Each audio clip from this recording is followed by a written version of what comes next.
Assalamu alaikum. Have you ever heard the term domestic violence? Yes, you may have heard of it, but do you understand what it means and what Islam says about domestic violence? Does Islam grant husbands the right to engage in domestic violence, as many believe, or are some Quranic verses distorted by males to fit their needs? Let us answer all these questions in today's video. Any abuse or violence that occurs within a family's four walls between its members is referred to as domestic violence. You might be shocked to learn that according to WHO estimates, 1 out of every 3 women has experienced domestic violence to some degree. We now go on to our next query. Does Islam allow domestic abuse, and does it support a husband striking his wife? The simple answer is no. A husband is in no way permitted to beat his spouse.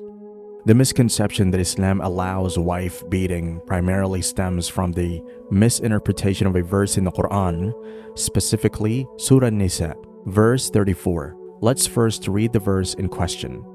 Men are the protectors and maintainers of women, because Allah has given the one more strength than the other, and because they support them from their means.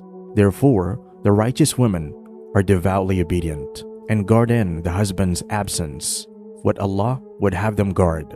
As to those women on whose part you fear disloyalty and ill conduct, admonish them. Next, refuse to share their beds.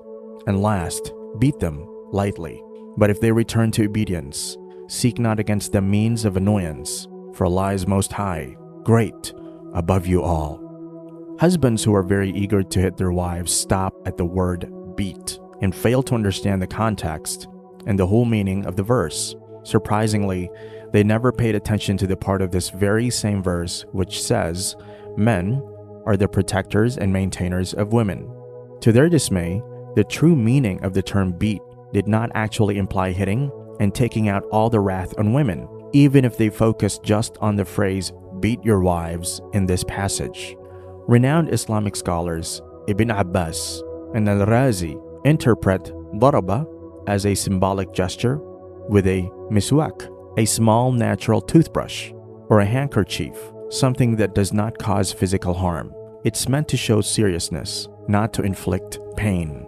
The stages stated in the verse, admonishment, refusal to share beds, and finally, the symbolic gesture, are a series of increasing approaches designed to resolve marital disputes with minimal injury. The final stage is a last option and strongly discouraged. And even though the husbands really want to hit their wives, should they ponder one thing, whether even once, during the lifetime of Prophet Muhammad ﷺ, hit any one of his 9 wives? Aisha radiallahu anha reported, the Messenger of Allah, peace and blessings be upon him, did not strike a servant or a woman, and he never struck anything with his hand. The Prophet of Allah ﷺ, who rightly obeyed every commandment of Allah, and upon whom the words of the Quran were revealed, never struck any of his wives. But some husbands misuse this very verse to express their fury on their life partners. Islam is a religion that advocates for peace, mercy, and respect in all relationships, especially marriage. The Prophet Muhammad, peace be upon him, said, the best of you are those who are best to their wives. Why, therefore, do men never seem to take this hadith seriously?